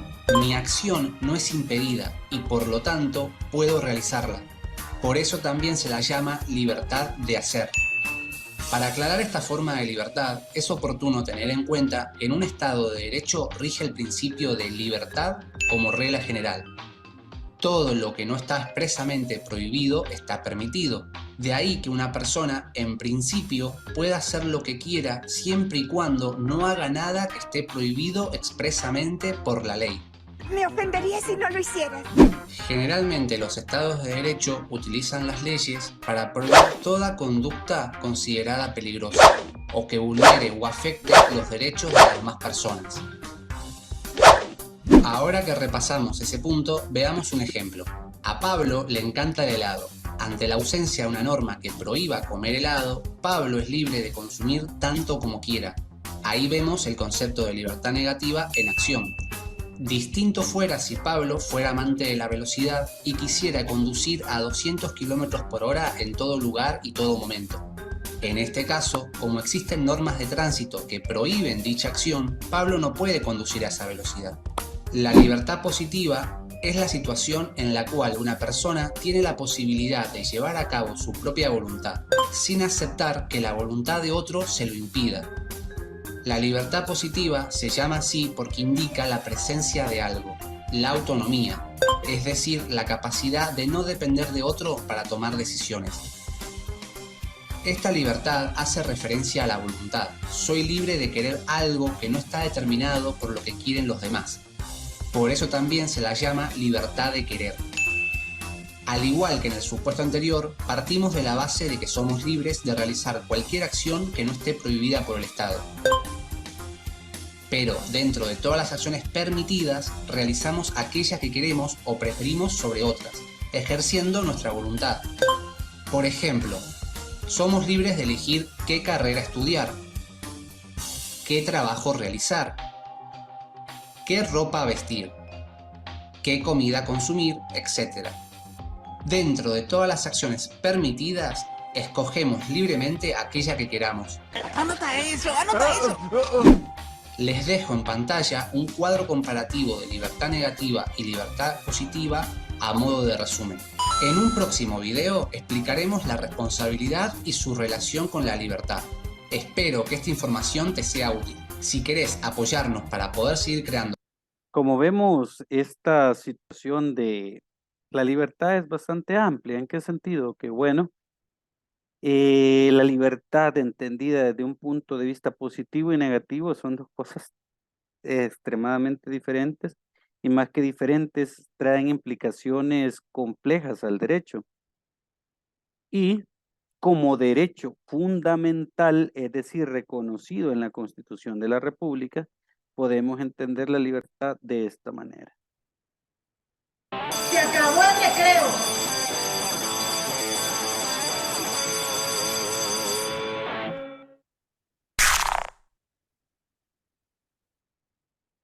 Hola chicos y chicas, bienvenidos a un video más de su canal Se acabó el recreo, parte de la plataforma educativa Sebas. Hoy vamos a ver un tema muy interesante porque es algo que nos compete a ti, a mí y a todo el mundo. Y es acerca de la libertad como valor y derecho fundamental. Y yo quiero iniciar esta clase con una frase que me parece muy interesante que encontramos en Don Quijote de la Mancha. Y es de Miguel Cervantes. Y es la siguiente. La libertad, Sancho, es uno de los más preciosos dones que a los hombres dieron los cielos. Con ella no pueden igualarse los tesoros en la tierra y en el mar. Por la libertad, así como por la honra, se puede y debe aventurar la vida. Muy bonita, ¿no? Yo sé que tú puedes reflexionar en ella. La libertad te da la posibilidad de poder tomar decisiones sobre cosas básicas y complicadas. Pero si nos vamos a ejemplos de cosas básicas, bueno, tú puedes elegir, por ejemplo, la ropa que te gusta, la música que prefieres, también sobre la vida que quieres llevar o aquello que tú consideras justo o injusto. La manera en cómo prefieres incluso convivir con los demás también. Ser una persona libre es poder actuar y ser como tú quieres. Pero ojo, hay algo muy importante aquí y es que usar la libertad tiene que ser con responsabilidad. Muy bien, yo quiero ponerte un ejemplo acerca de las mujeres iraníes. Yo sé que todos conocemos este tema de los mundiales, ¿no? Y el pasado fue en Rusia, en el 2018. Y bueno, pues aquí se levantó un tema muy peculiar y muy importante acerca de este país. Y es que ellas empezaron a pedir, y hasta el día de hoy se sigue tratando este tema, a la FIFA que descalifiquen a su país para poder participar en el siguiente mundial que es en Qatar, en 2022. Entonces, ellas empezaron a pedir esto y empezaron a protestar sobre esto porque los hombres allá o las leyes de allá decían que solamente los hombres pueden asistir a un partido en el estadio, pero las mujeres no pueden porque no tienen esa libertad de poder expresar el gusto que sienten por este deporte y si lo quieren hacer, tiene que ser desde casa. ¿Tú cómo ves? ¿Tú crees estar de acuerdo con esto? ¿Tú qué piensas sobre esto? Tal vez para ti es algo bueno o es algo que sí, muy bien, ellas tienen derecho, o tal vez para ti es algo como de que, ay, no, eso no, o no tiene caso. ¿Qué es lo que tú piensas y puedes reflexionar sobre esto? Muy bien, bueno, para continuar, quiero decirte que precisamente de esto se trata la libertad, de que nosotros podamos decidir cómo es que podemos pensar, cómo es que podemos contestar o actuar sobre algo. Y la libertad la podemos encontrar dividida en dos, que es la libertad individual y la libertad colectiva. La libertad individual básicamente habla del individuo y es aquella libertad de pensamiento, la libertad de opinión, la libertad de circulación y la libertad de religión. La libertad colectiva habla de los grupos y se refiere, por ejemplo, a la libre asociación, la libertad sindical, la libertad para poder hacer reuniones y para poder manifestarse pacíficamente también. En nuestro caso, la Constitución Política de los Estados Unidos Mexicanos y la Ley General de los Derechos de los Niños, Niñas y Adolescentes reconoce un conjunto de libertades. En nuestro caso, la de Crecer Juntos y la Constitución de la República de El Salvador, también la de Nacer con Cariño, me recuerdo que se llama, y toda la legislación que tiene que ver con las personas, pero personas menores de 18 años, y óigase bien, personas, antes no se consideraban como tal porque no podían ejercer derechos, ahora con la ley Crecer Juntos podemos hablar de muchas cosas respecto a ello. Entre las que vamos a encontrar las siguientes. La número 1 es la libertad física y esto se refiere básicamente a que todos tienen derecho a la libertad y no ser esclavizados. Es por eso que todo aquello que tiene que ver con la trata de personas es penado. La siguiente es la libertad de pensamiento y esto se refiere a que tú y yo somos libres de pensar diferente a los demás, de tener una ideología diferente. La siguiente es la libertad de manifestar las ideas y se parece un poquito a la anterior. Es decir, nosotros podemos expresar y actuar lo que nosotros pensamos y creemos, las ideas que nosotros tenemos, siempre y cuando respetemos al otro y respetemos las ideas y la libertad de los demás. La siguiente es la libertad de asociarse con personas. Y esto se refiere, o como un ejemplo básicamente, por ejemplo, puede ser una manifestación. La siguiente es la libertad a la información, el cual es muy importante para ti y para mí, porque esto se refiere a que no solamente tú te vas a quedar con una información que a ti te dan, sino que tú tienes el derecho de ir e informarte de cualquier tema, de alguna situación, de alguna noticia, y no solamente quedarte con lo que te dicen. La siguiente es la libertad para una vida digna, y yo aquí te lo ejemplifico con la familia. Tú perteneces a este grupo social que es la familia. Como recuerdas, la familia no es un grupo que nosotros decidamos, simplemente nacemos y pertenecemos a una familia. Bueno, pues aunque tú vivas en esta, tú tienes el derecho de vivir dignamente. Y es la Constitución la que te respalda. Para concluir, yo quiero decirte que la libertad es un valor porque se debe ejercer con responsabilidad.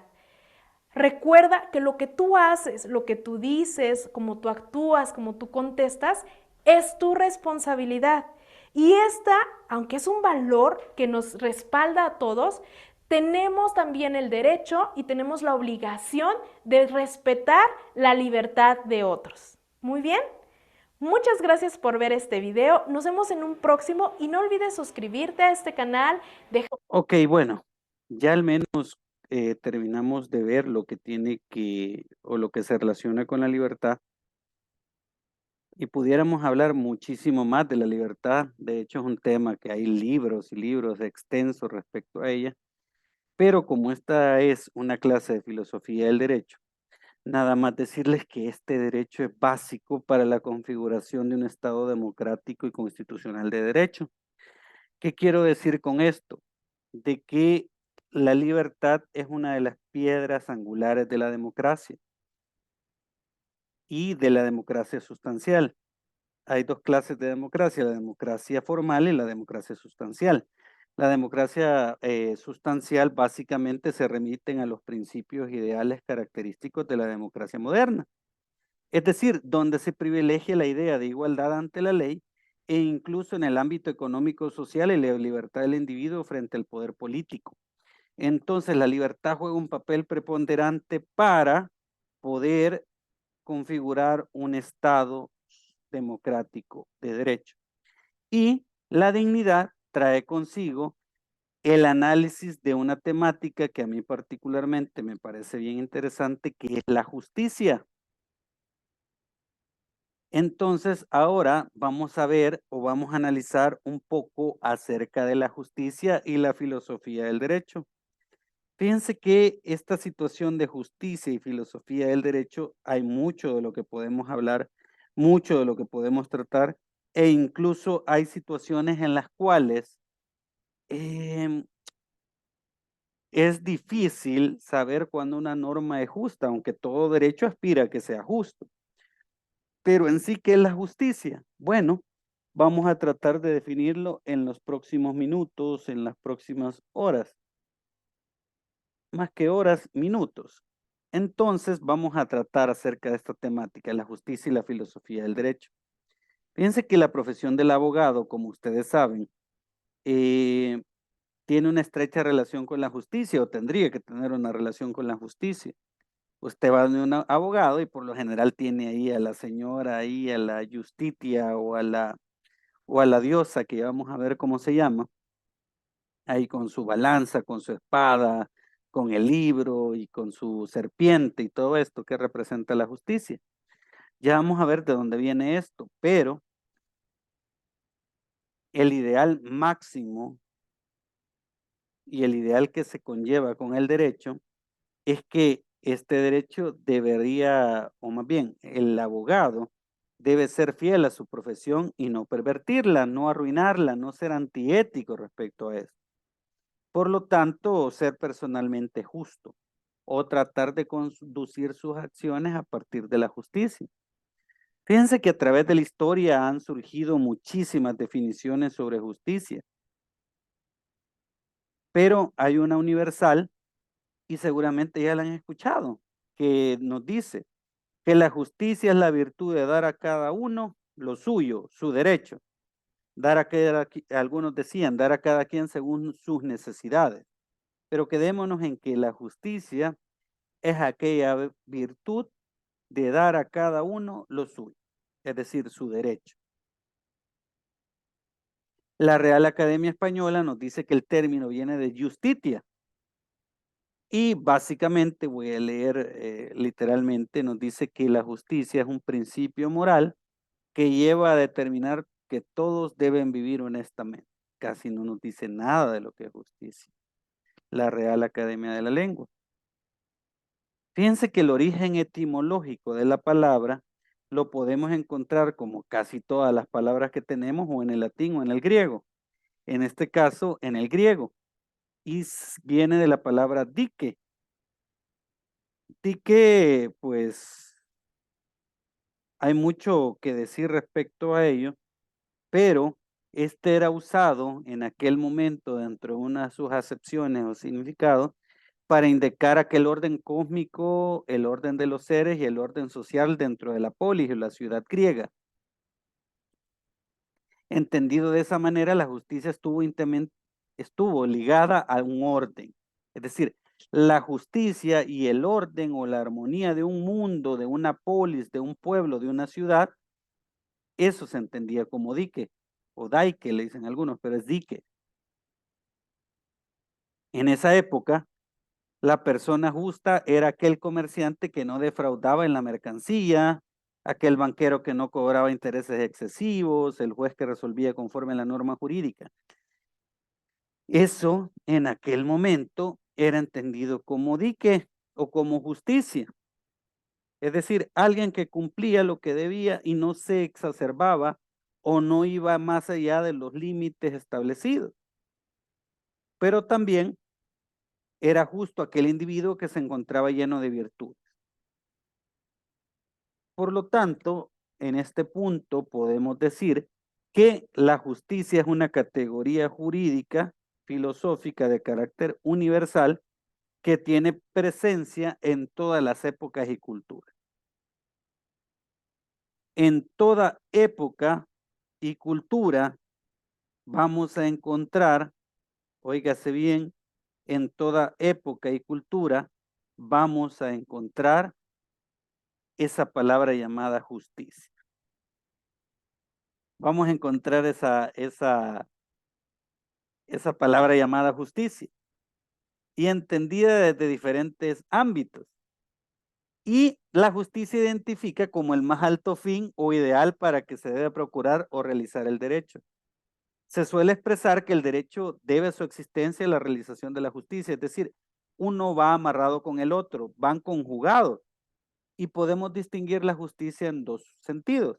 Uno, desde el punto de vista subjetivo, y el otro desde el objeto. El punto de vista de carácter subjetivo se utiliza para apuntar a una virtud de la vida personal. En ese sentido, podemos decir que un jefe o madre es justo tomando en consideración determinadas actitudes de uno o de otra persona. Por ejemplo, un jefe de que venga y que dos personas lleguen al mismo tiempo tarde, llegan 10 minutos tarde. A los dos los sanciona por igual. ¿Eso es justo? Sí. Hay que ver las condiciones que hay detrás de por qué hayan llegado tarde, pero en un primer momento que los dos hayan llegado tarde por las mismas circunstancias, es justo que reciban el mismo castigo. Ahora, en el segundo sentido, la justicia viene a constituir una cualidad que se predica a la vez de diferentes instituciones. Por ejemplo, la Corte Suprema de Justicia, así se llama Corte Suprema de Justicia, porque dicta justicia o trata de administrar justicia. En consecuencia, se puede manifestar que el derecho es algo así como una medida de la justicia, es decir, una parte dentro de la justicia. Un medio que se utiliza ¿para qué? Para tratar de llegar a lo justo. Y miren, a lo largo de la historia, de hecho yo no sabía hasta hace poco, a lo largo de la historia la justicia se ha vinculado con diferentes situaciones o con diferentes simbología. A mí me gusta mucho la simbología, de hecho hay un libro, yo solo soy libro, que se llama así, la simbología, que es estos guía de ilustrada de la simbología que está aquí en la librería internacional, que está muy bonita, la verdad, no, ahí lo tengo, pero hay muchas cosas que traen simbología propia. En ese sentido, a lo largo de la historia, la justicia o el derecho ha sido identificada o simbolizada por diversos personajes. Entre estos podemos mencionar a dos de la mitología griega, las cuales son Temis y Astrea.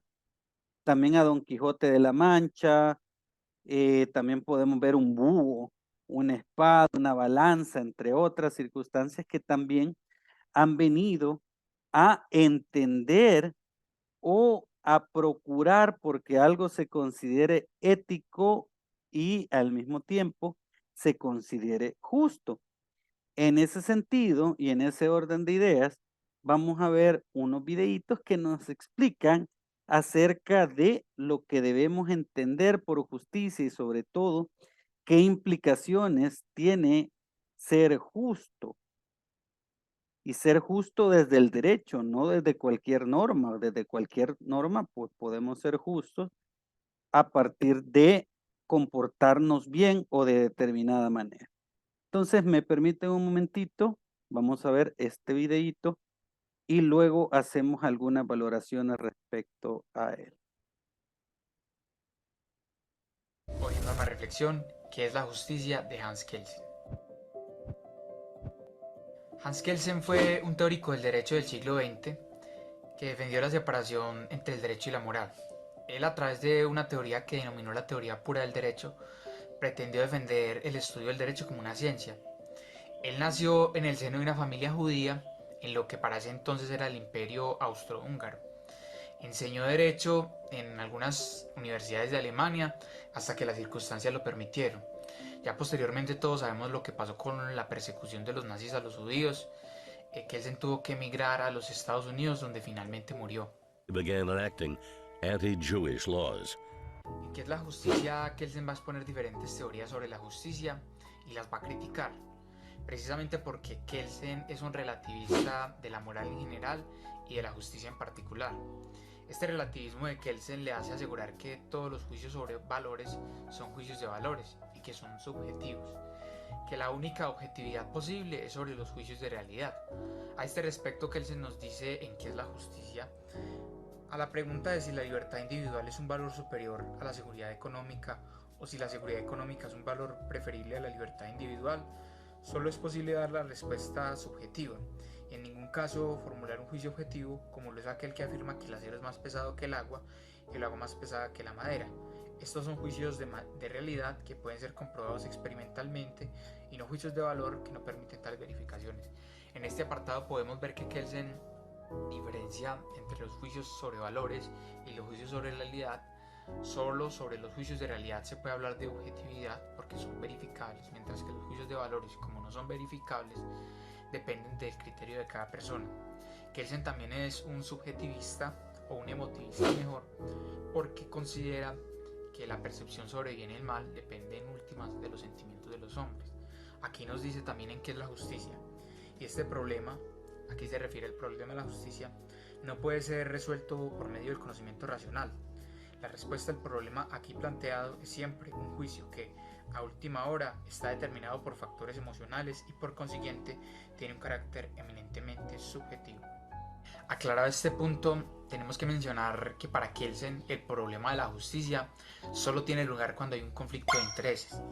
Un conflicto de intereses, digámoslo en términos sencillos, es la oposición entre dos valores, dos ideas, y se tiene que elegir una u otra. Les voy a poner un ejemplo. Si hay una unidad de cuidados intensivos que solo tiene una cama, pero hay dos personas que necesitan esa cama, hay un conflicto de intereses entre las personas que necesitan esa cama. Para Kelsen, los conflictos de intereses se resuelven por hechos subjetivos, precisamente porque él es relativista en la moral. Este juicio sobre lo justo, por ejemplo, en ese caso de la UCI, que necesitan asignar una cama y dos pacientes la necesitan, para Kelsen es subjetivo, pero que los hombres, dice Kelsen, por la necesidad de justificarse, dicen que es un juicio objetivo. Y esos que dicen que es un juicio objetivo elaboran teorías sobre la justicia.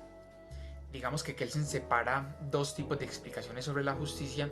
Nos dice que por un lado hay explicaciones metafísicas o religiosas y por el otro explicaciones pseudo-racionalistas. Dentro de las explicaciones metafísicas y religiosas, Kelsen comienza hablando de Platón.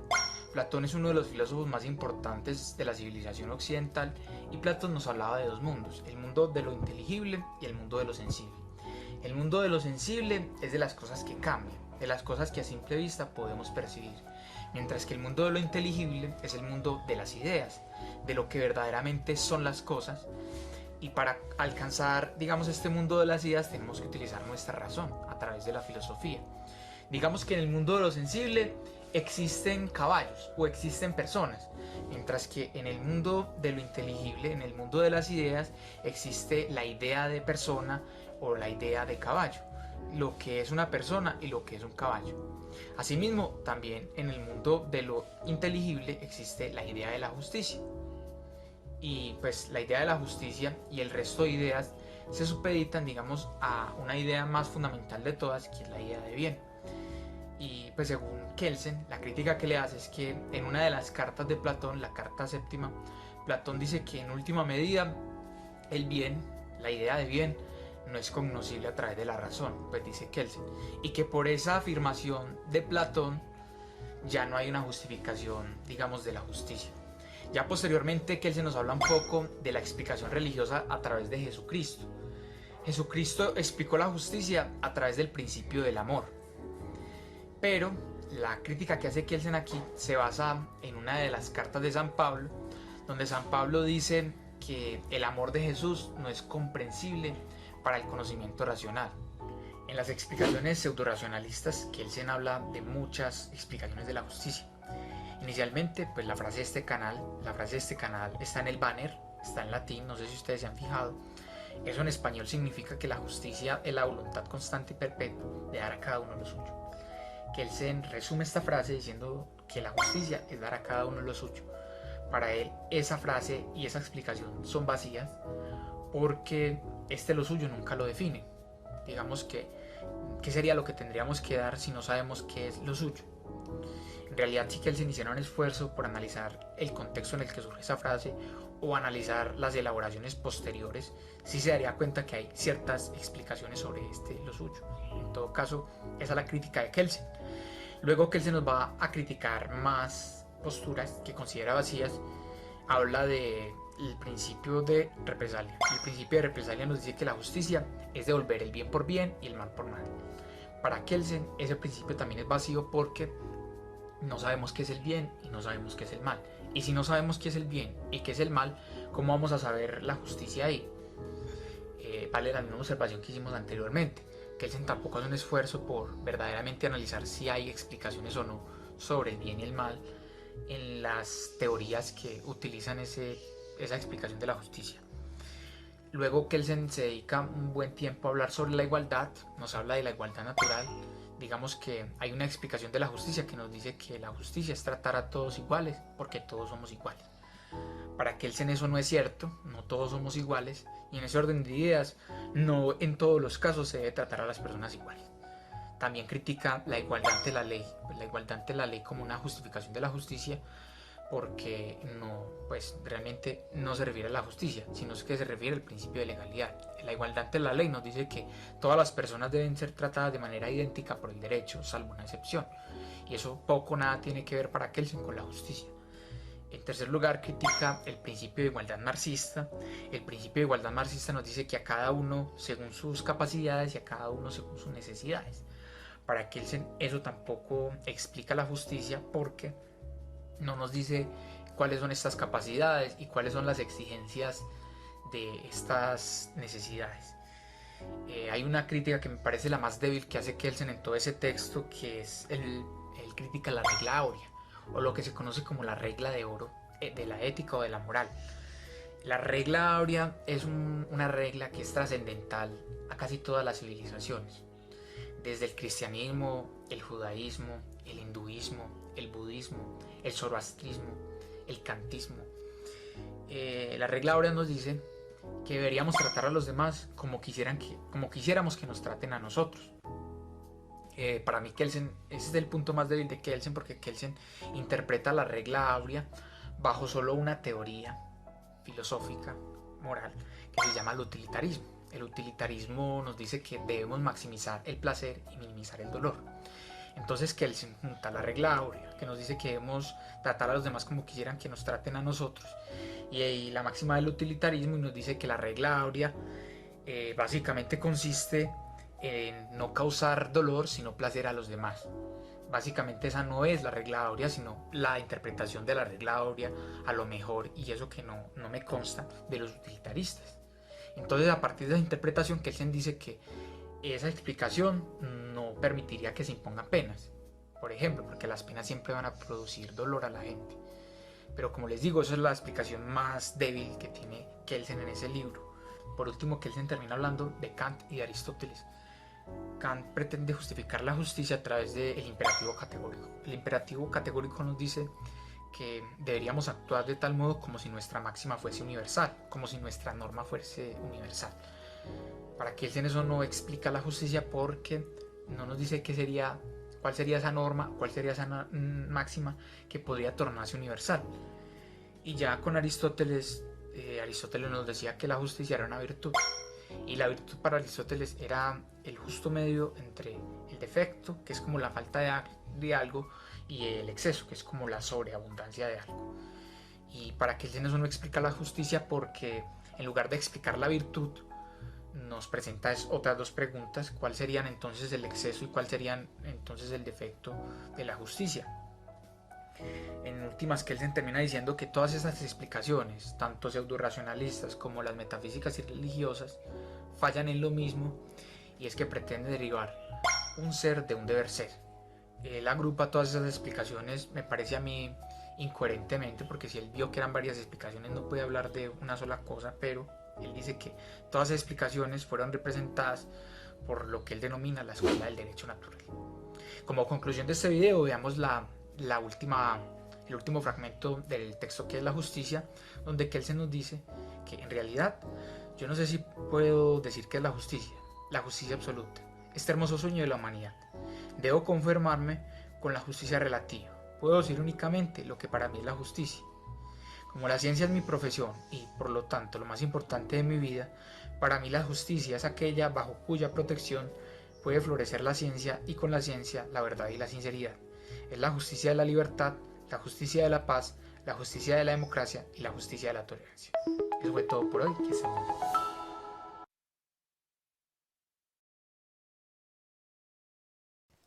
Hola, ¿qué tal están? Comentario de...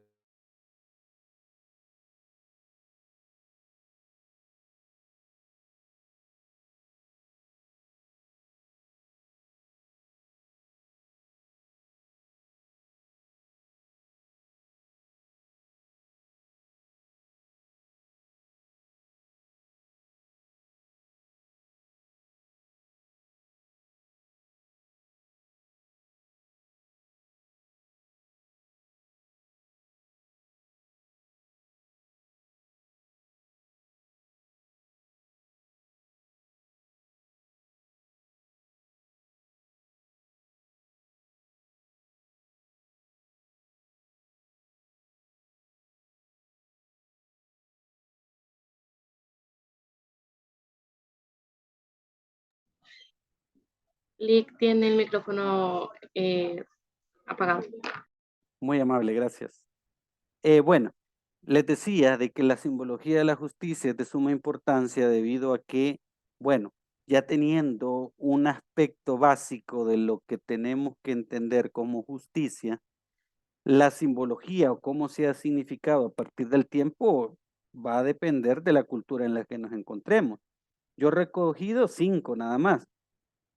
La primera es Don Quijote de la Mancha, que se le vincula con la justicia por la protección de las personas desvalidas, falta de recursos y víctimas de la injusticia que que tenía este personaje. Pues si no le han leído esa obra, léanla, es muy interesante, la verdad. Y son algunas facultades o algunas características que debería de tener el abogado justo. Segundo, se identifica con la justicia esa balanza debido a que siempre debe existir un equilibrio entre los individuos que lleguen hacia un tribunal o un juzgado para tutelar sus derechos. Se relaciona con la igualdad que debe operar en todo el proceso. También la espada es otra simbología que se le da y es la espada que tenía la diosa Temis y Astrea también, que es la misma al final. Lleva consigo una espada, la cual tiene la representación de la fortaleza que debe tener una persona que imparte justicia. Miren, realmente mi respeto para la gente que son jueces, los que son jueces de verdad, porque fíjense que es complicado administrar justicia, sobre todo en algún tipo de jurisdicciones o competencias. Por lo tanto, hay que tener un carácter fuerte y un temple fuerte para esto. También el buito es un símbolo con el que se identifica la justicia y la abogacía, pues esta ave representa paciencia, prudencia, sabiduría, observación, y son cualidades que debe tener cada abogado. De hecho, cuando yo doy ética profesional, siempre les pongo a leer un libro que se llama Cartas a un estudiante de Derecho. Muchas veces ni sabemos por qué estamos estudiando Derecho, pero aquí estamos y vamos bien. Pero siempre hay que tener un rubro, y miren, la vida los va a llevar por rubros que tal vez ustedes no identifican, pero van a ver de que la justicia siempre obra de una manera bien interesante. Ahora bien, también se simboliza la justicia con la diosa griega Temis, que es la más conocida de las que tenemos, que es esta señora que está vendada y todo esto. Y ella significa básicamente la equidad, la igualdad, la fortaleza, imparcialidad, tal como nos dice la mitología. Si ustedes quieren leer la mitología, es muy importante. De hecho, como siempre yo, ¿verdad? Con mis cosas, pero les recomiendo este libro, muy interesante. Lo venden en la internacional, no estoy haciendo propaganda, pero muy interesante para entender algunos mitos y leyendas que se hacen en el mundo. Y esas características que yo les acabo de mencionar son necesarias para las decisiones de los jueces. Ahora bien, la diosa Temis, que es esta que tenemos, es la representación más básica o la más rápida que tenemos de justicia. En muchas ocasiones la justicia es representada también por una mujer, no necesariamente por Temis. Y casi siempre tienen los ojos vendados. ¿Por qué?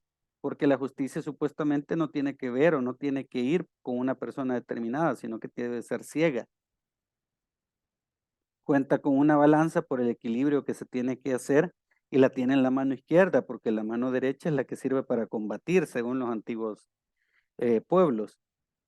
Incluso a veces la encontramos pateando con el pie izquierdo la cabeza de una víbora, misma que se encuentra en un libro que representa las normas jurídicas. Sin embargo, ¿qué representa cada uno de estos símbolos? Bueno, básicamente la mujer representa el valor en su máxima expresión. O sea, eso es así. Los ojos vendados representan literalmente la imparcialidad al no tener la visibilidad que se tiene, que se debe tener. La balanza en la mano izquierda, la igualdad o equidad que debe de imperar en la tramitología de un proceso. La espada en la mano derecha, la fuerza que debe tener al momento de decidir, que de hecho la mano derecha supuestamente es la mano fuerte, aunque bueno, yo soy zurdo, así que mi mano fuerte no es la derecha, pero así fue considerada durante mucho tiempo. Y si no, se van a utilizar los medios coactivos del Estado. Y por último, lo del libro, que vendría a ser un código, una recopilación jurídica en la que se encuentra el derecho positivo. Así que bueno, nada, decirles que ya está su primera tarea en el campus virtual, búsquenla, léanla, va en grupo también. Ahora, le voy a dejar una segunda tarea también y una tercera tarea, que vamos a analizar algunas circunstancias para lo del día del examen, para que podamos llegar a un feliz término respecto a la materia, que de hecho yo sé que están con el corazón roto porque hoy es la penúltima clase, ya la última clase la tenemos el otro jueves, porque el siguiente es 2 de noviembre, no tenemos clase y el parcial lo tenemos el 9, así que básicamente la próxima estaríamos cerrando con esto de la justicia. Quiero darles una pequeña clase de los principios generales del derecho que les va a ser bien útil y algunas otras circunstancias que van a quedar por ahí. El trabajo, el segundo trabajo, desde ya se los digo, va a ser un ensayo acerca del, bueno, un trabajo bibliográfico, no un ensayo, un trabajo bibliográfico acerca de el contrato social, y el otro trabajo va a ser el análisis de un video que simboliza cómo el poder se muestra, y yo les voy a explicar un poquito en la última clase cómo se relaciona el poder con el derecho. Así que si no hay dudas, consultas, comentarios, damos por cerrada la clase en este momento. Wendy, la escucho. Hola, doctor. Una pregunta. ¿Estos otros dos trabajos que faltan van a ser en grupo o individual? Todos van a ser en grupo. Son Ok, 75 y voy a oírme bien mal, pero me está costando bastante revisarlo, porque yo soy de los catedráticos que los leo. Y pues sí, ya que me trabajen individual, leer 75 no salgo. Entonces sí, va a ser en grupo, va a ser de grupos de 5 hasta 6 personas. ok, gracias. Bueno, y bueno, así que damos por finalizada la Una clase. preguntita, doctor, solo Perdón, quería sí, preguntarle, ¿este trabajo que hay que entregar es para este 23 o para el 26? 26. Muchas gracias, doctor. Bueno, así que sí, De estos otros Wendy. dos no hay fecha todavía, Eh, perdón, doctor. Vamos a hacerlo, pero uno va a ser para el 4 de octubre y otro va a ser para el día del examen. 4 De de noviembre. noviembre sería. Ando perdido en las fechas. Ok, Sí, así sería. ok, gracias. 4 de noviembre y el otro el día del examen, el 9. Así que si no hay preguntas, comentarios, dudas, damos por cerrada la clase. Y pasen feliz noche. Feliz Gracias, noche. buenas noches, doctor. Gracias, doctor. Feliz noche. Feliz noche.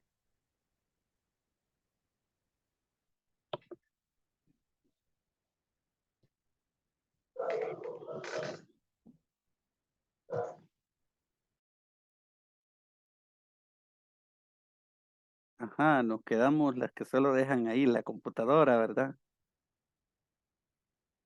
Ok.